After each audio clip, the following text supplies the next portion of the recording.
A month ago, I discovered that my wife, Helen, had been cheating on me. I had planned to surprise her at work with the idea that we could spend a nice evening together, maybe grab dinner, see a late-night movie, something to bring a little joy into our lives. When I arrived at her office building, I immediately recognized her car parked outside. It was unusual for her to still be there at that hour, and I wondered why she was inside so late. I decided to call her as I walked closer, thinking I'd ask her if she was up for my surprise plans. As the phone rang in my hand, I heard her ringtone loud and clear coming from inside the car. Confused, I moved closer, peering through the window, and that's when I saw it. My wife, the woman I loved and trusted, was in the car, but she wasn't alone.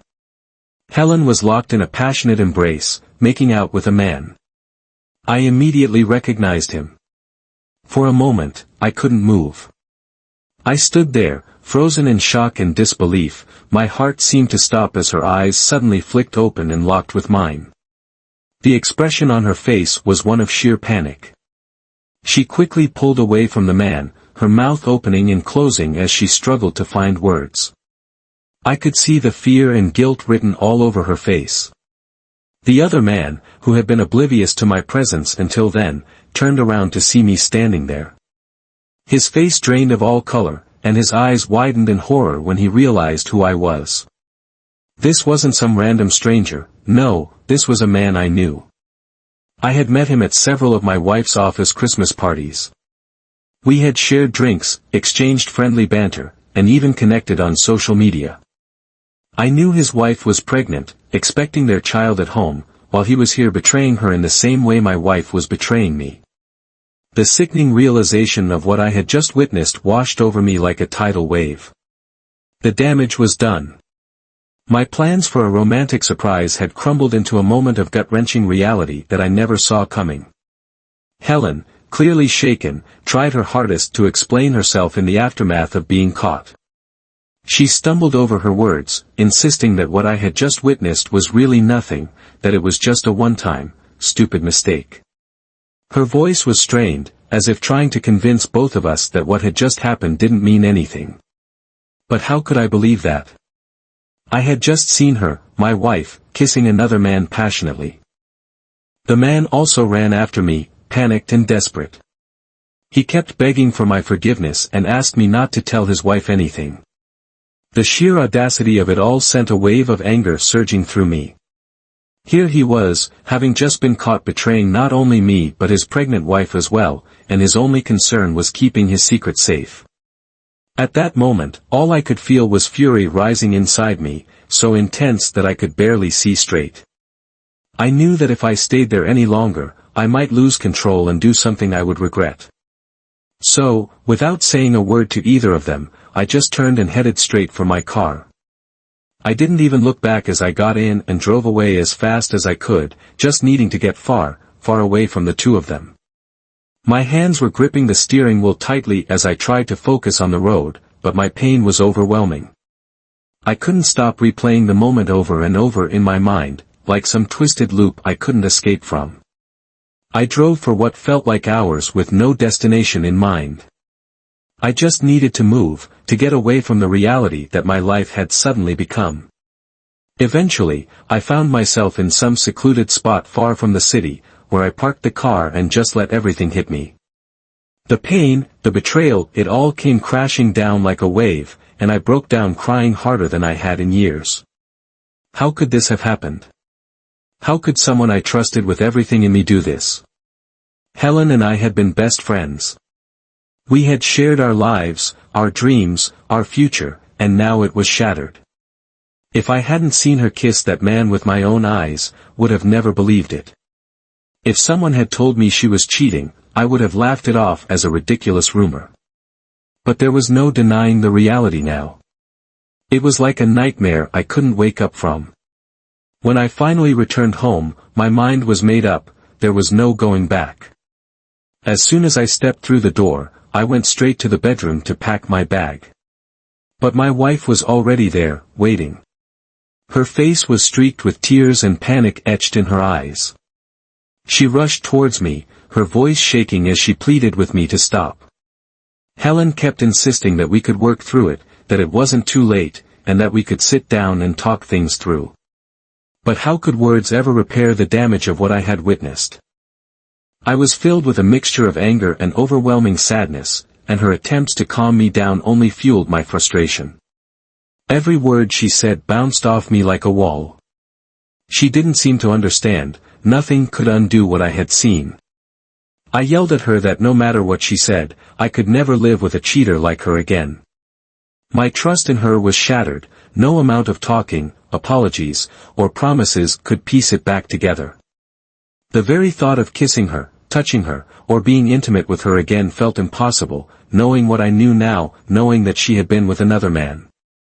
That image was burned into my mind, and no matter how much she begged, it wouldn't leave.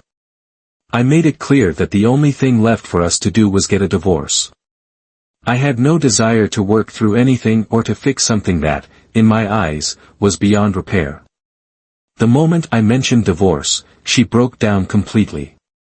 Tears streamed down her face, and she started sobbing uncontrollably, begging me for a second chance.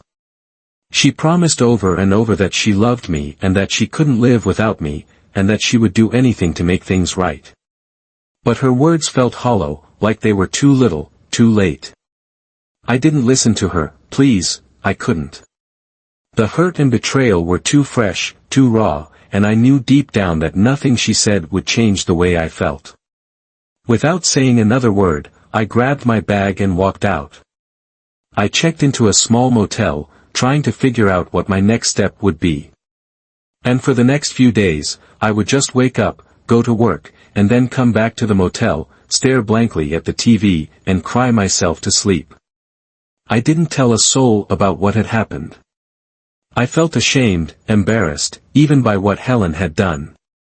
How could I explain to my parents or my closest friends that the woman I loved, my wife, had cheated on me? I was still processing it myself, I was still in shock, so I kept everything bottled up. I went to work as if nothing had changed, keeping my head down and avoiding conversations. I didn't want to face the pity or the questions that might come if people knew the truth. My phone constantly buzzed with messages and calls from Helen, but I couldn't bear to speak to her. Every time her name flashed on the screen, it felt like a punch to the gut. I ignored her calls and let her voicemails pile up. Twice, she even showed up at my office, trying to talk to me face to face, but I refused to meet her. Then, about a week later, my dad called me. When I answered, I could hear the concern in his voice right away. He asked me how I was doing, where I'd been, what was going on. He told me that Helen had told him everything. My heart sank at the thought of my parents knowing, but at the same time, there was a strange sense of relief. I didn't have to carry the weight of the secret alone anymore. My dad urged me to take some time off work. He could hear the exhaustion in my voice and told me that I needed to focus on my mental health.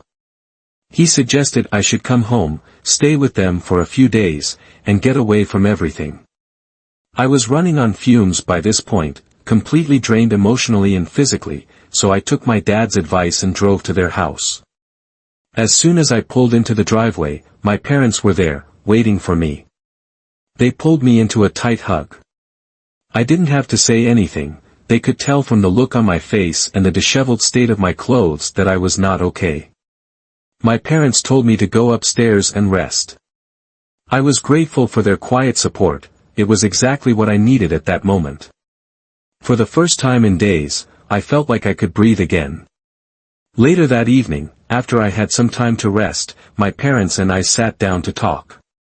I knew they were concerned, and I felt ready, yet uneasy, to finally open up about everything.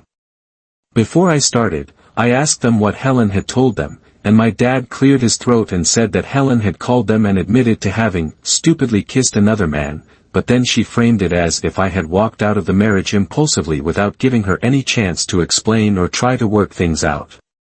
Hearing this, I couldn't help but shake my head in disbelief. It was incredible to me how she could downplay what had happened as if it was just a minor mistake rather than the complete betrayal that it was. I took a deep breath and began to recount the whole story, from the moment I saw her in the car with that guy to how I stood there, frozen, as everything crumbled before my eyes. My hands shook as I relived the humiliation and hurt, and my voice cracked more than once as I told them the details. My dad seemed visibly shaken too. He reached out and squeezed my shoulder, reassuring me that if I didn't want to stay with Helen, then I absolutely shouldn't.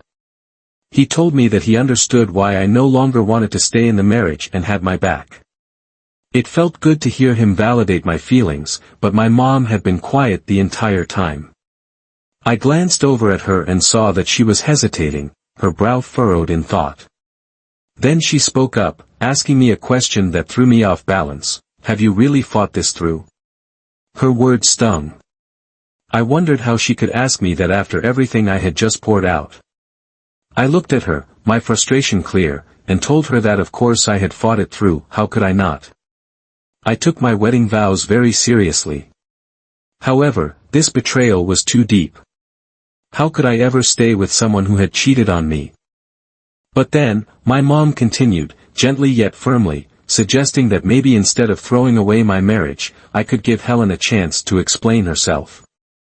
She mentioned how remorseful Helen had seemed when she spoke to them and that perhaps, with time and effort, we could work things out. As she spoke, I felt my stomach twist in knots. The very idea that my own mother was asking me to consider staying with someone who had betrayed me so deeply felt like a second betrayal. I was dumbfounded. I couldn't believe what I was hearing. How could she, of all people, support the idea of me staying in a marriage with someone who had cheated? My dad must have sensed my anger and disbelief because, before I could say anything, he snapped at my mom. He told her that she had no right to defend a loose and characterless woman like Helen over her own son. But my mom didn't back down right away. She continued to argue that marriage takes compromise and sacrifice, that no one is perfect and mistakes can happen. She kept pushing the idea that maybe this was something we could get through if we just gave it time. But the more she talked, the more I felt sick to my stomach. The truth was, my mother had always loved Helen like a daughter. Helen and I had been together since high school, and she had been a part of our family for as long as I could remember. My mom had seen Helen grow up, shared countless memories with her, and probably never imagined a life where we weren't together. Helen and my families were extremely close: holidays, family dinners, vacations. We had all been intertwined. For my mom, this wasn't just about me and Helen, it was about losing someone she cared about, someone she considered part of our family. My mom, my dad, and even Helen's family would all be affected by this. While I understood why my mom was struggling to accept it, it didn't change the fact that Helen's actions had crossed a line that I couldn't come back from. I appreciated her concern, but I couldn't and wouldn't follow her advice. Over the following days passed, and I did what I needed to do. I spoke with a lawyer to start the divorce proceedings. I was originally planning to meet Helen at our place to serve her the papers, but she insisted on coming to my parents' house. Part of me didn't want to involve my parents any more than they already were, but I agreed, figuring it was better to get this over with. When Helen arrived, she started telling me how much she had missed me. Her words felt empty, almost mocking, after everything she'd done. I told her to sit down so that we could discuss what needed to be said. My parents were already aware of what was coming. I told them I would be serving her the divorce papers, and while I could feel my mom's quiet unease about it, I had asked her not to interfere. However, my mom, true to form, greeted Helen with kindness. They even hugged, which made my blood boil. It angered me that my mother could still be nice to someone who had hurt me so deeply. Then, before I could say anything to Helen or hand her the divorce papers, she pulled something out of her bag. It was a pregnancy test. She placed it on the table between us and announced, "I'm pregnant." I looked at her, wide-eyed. I picked up the test, checking it as if that would somehow make it feel more real. It was positive. I looked back at Helen's face, searching for any sign that this might be a cruel joke, a last-ditch attempt to stop the divorce. But no, she just smiled at me and said, "I'm pregnant with our baby." I scoffed at her, not hiding my contempt. "This isn't my baby," I said flatly. "It's probably that other guy's baby." Helen looked shocked and offended that I would even suggest it. Her face flushed with indignation, and she started arguing right away, insisting that the affair with the other man was a mistake and that they had only slept together once or twice. She even had the nerve to tell me that she'd been careful, as if that would somehow make it all better. Hearing her admit that they had slept together made me feel sick to my stomach. I had suspected as much, but this was the first time that she actually said it out loud. Until now, she had never given me any details, and I hadn't asked because knowing would only make it worse. But now she was admitting the truth, little by little. I cut her off. My voice was sharp and unwavering. "People get pregnant even when they use protection, Helen. There's a 50-50 chance of this baby being mine." The fact that she was trying to frame this pregnancy as some kind of saving grace for our marriage was infuriating. I handed Helen the divorce papers. As she took the papers from me and looked at them, her face crumpled. She started to cry, and for a moment, I wondered if she was crying out of guilt or fear of losing control of the situation. My mother, seeing this, rushed to her side and tried to console her. She rubbed Helen's back, whispering softly as if she were the victim in all of this. Then my mom looked up at me and said that I shouldn't burden a pregnant woman with divorce papers. My mom then tried to reason with me, telling me that this baby could solve everything. She suggested that instead of divorcing Helen now, was the time for me to forgive her and go back home. It felt like a slap in the face. Before I could even respond, my dad stepped in. His anger was boiling over. He shouted at my mom, furious that she was supporting Helen after everything she had done. He told her that without a paternity test, we had no proof that the baby was even mine and that she shouldn't try to force me into taking on the burden of a child when Helen had been unfaithful. My dad was right, of course. Then my dad turned to Helen. His voice was firm, full of disappointment and anger. He told her that after everything I had done for her, after years of marriage, cheating on me was the worst thing she could ever have done. I could see the shame on her face as his words hit her. My dad even said he planned to speak with her parents about all of this. Her sobs grew louder, she seemed genuinely embarrassed, but that didn't change anything. What was done, and no amount of tears or regret would undo the damage she had caused. Over the weeks after serving divorce papers to Helen, I began to notice my mom behave really strangely. She started going out more frequently, using vague excuses about meeting her friends or running errands. Normally, this wouldn't have seemed odd, but she would leave for hours, returning home late and always seemed to be on her phone. Speaking in a hushed voice, whenever I entered the room or walked by, she would abruptly end the call or quickly put her phone away, like she was hiding something. It became too obvious to ignore, and I started to feel uneasy. Once or twice, I flat out asked her if she was in contact with Helen and meeting up with her. After all, Helen had made a big scene with the pregnancy announcement, and I knew my mom was the only one who wouldn't entirely let go of the idea that the baby could be mine. But every time I asked, she would brush it off with a quick, dismissive answer, acting like I was imagining things. My dad had also picked up on her strange behavior. We both knew something wasn't right. Then, about a week ago, I was working from home. I had resumed my work after my break, and my boss was kind enough to allow me to work from home for a while, understanding the emotional toil I was going through. On this particular day, my laptop was acting up, and I had an important meeting to attend. So, out of desperation, I asked my mom if I could borrow her laptop. She didn't hesitate and handed it over without a second thought. I attended my meeting and was just working on a few things when a notification popped up on the screen. Her laptop was connected to her iCloud account, so I could see that it was a message from Helen's number. My curiosity got the better of me, and I clicked on the message. What I found only confirmed what I had suspected all along. Helen was asking my mom if they could meet up in their usual spot. I scrolled through their messages and saw that they were having full conversations about the pregnancy, about me, and about how my mom could help fix the situation. My stomach churned as I scrolled through the messages. Helen was trying hard to manipulate my mom into convincing me that the baby was mine, using my mother's love for her to get back into my life. And my mom, blinded by her attachment to Helen and this unborn child, was buying into it. She was excited to become a grandmother and was talking about how she couldn't wait to hold her baby. I sat there staring at the screen, feeling a mixture of anger, disappointment, and sadness. Then, as if this situation couldn't get any more complicated, I scrolled further up in the messages and stumbled upon something that made my heart sink.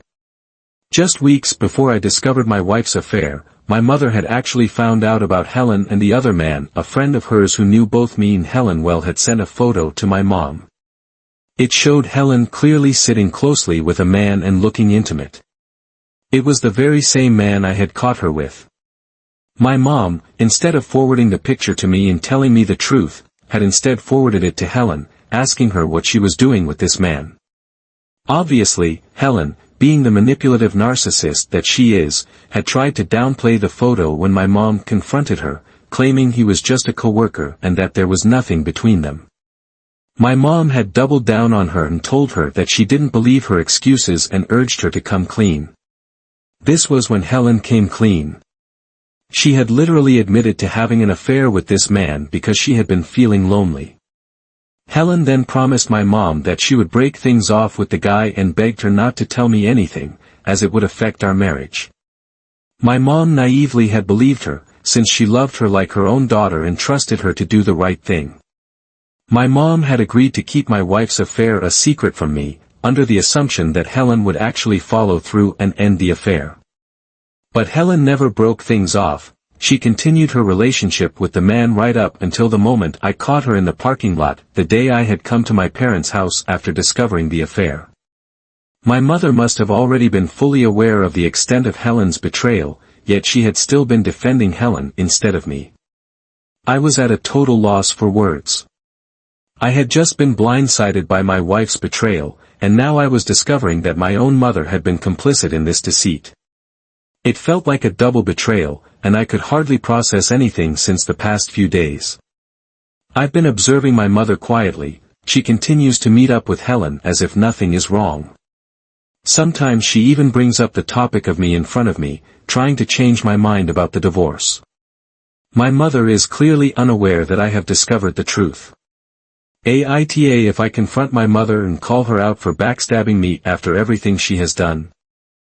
Update 1. First of all, many of you have expressed concern about whether I ever informed the other man's pregnant wife about his affair with Helen. Honestly, I didn't. I've been so consumed by my own grief that I couldn't figure out how to break the news to her. However, after reading all your comments, I've decided to reach out to her on social media and send her a message about it. Secondly, if this baby turns out to be the other man's, then there's no way he can continue to hide his affair with Helen. She's very self-serving, so she will definitely take him to court and make him pay child support as she should.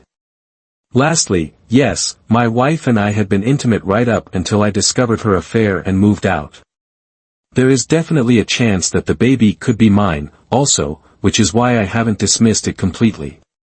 However, I will need a paternity test before I ever accept it.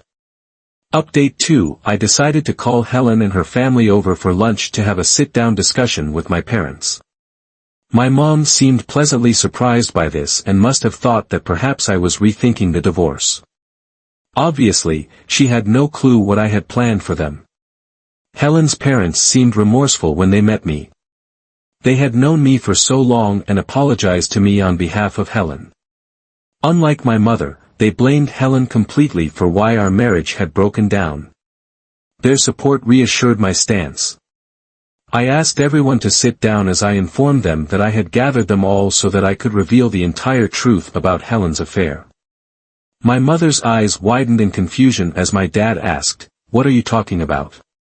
Taking a deep breath, I pulled out the printed papers, screenshots of the conversations between Helen and my mom over the past few months. I watched both their faces drain of color as I laid the evidence before my father, mother, and Helen's parents. I showed them everything and explained how my mother had, in fact, known about Helen's affair with the man for weeks and how she had knowingly helped Helen hide the affair by keeping the truth from me. My dad's expression shifted as he read through the messages. The disbelief was evident in his eyes. He asked my mother directly, "Is this true?" But instead of answering, her face flushed with anger. "You have no right to read my private messages," she started to accuse me, her voice rising. "I wasn't sure about this. I just didn't want to break your marriage by telling you about that photo. I truly believed Helen would leave that man. I thought she'd come to her senses." Her tone was defensive, but I could hear the cracks in her reasoning. She went on justifying her actions, saying how she knew Helen could have never done something like this knowingly and that she was perhaps lost in her life, which is why she had become distracted with the other man. Helen, sitting across the table, jumped in to support my mom, telling me how what she had told my mother was true. She had been working up the courage to break up with the man and would have definitely broken things off. I scoffed at them both, the absurdity of their excuses washing over me like a wave of disgust. "You were both complicit in this, Mom. You had every opportunity to tell me the truth, to warn me. But instead, you chose to protect her. Do you both even realize how much this hurts? Do you understand what you've done?" Everyone sat there, silent, taking in everything. Then, unexpectedly, Helen's mother spoke up, breaking the silence. She turned to my mother, her tone firm but compassionate, and pointed out that my mom had been wrong to hide Helen's affair, suggesting that if she had been honest with me from the start, I might have been spared from the shame and trauma of catching my wife with another man. My dad nodded in agreement, looking at my mother with disappointment etched across his face. "You're as much at fault as Helen for supporting her through this," he said. "By trying to protect her, you only helped to break your son's trust. You should have known better." The weight of their words bore down on my mother, and I could see the defenses she had put up beginning to crumble. I turned to her, my voice trembling with a mixture of anger and hurt. "Mom, as much as it pains me to know that Helen betrayed me, it hurts even more to see you continue to support my cheating partner. I never expected this from you." I guess our words finally struck a nerve, and my mother's composure shattered. She burst into tears, the weight of her actions finally hitting her like a freight train. She expressed her remorse, stating that she had always thought me and Helen would have a family together and it was hard for her to let it go. She wished for us to work on our marriage because she truly believed that we could fix things. But now, seeing my anguish, she promised to stop pushing. "I just wanted you to be happy," she kept saying, between her tears. Since this incident, my mother has blocked Helen and has promised to stay out of my divorce. Helen's parents and my dad agree with me getting a divorce, and will push Helen to get a paternity test when the time comes. Update 3. It's been almost 9 months since I last updated, for everyone who keeps asking me in my DMs. I want to inform you that Helen has given birth, and we had a paternity test done. It turns out that I'm not the father of the baby. Yay! I have since divorced Helen and am now living peacefully in my own apartment. I'm really happy with the way my life has turned out, and also about the fact that I won't have to pay any child support. My mom and I have improved our relationship over time, and she continues to be no contact with Helen, just like she had promised me. Of course, the man Helen was having an affair with has had his life fall apart after I informed his wife about the affair. She must have discovered evidence on his phone because she later sent me a message, thanking me for saving her from a bad marriage and filing for divorce.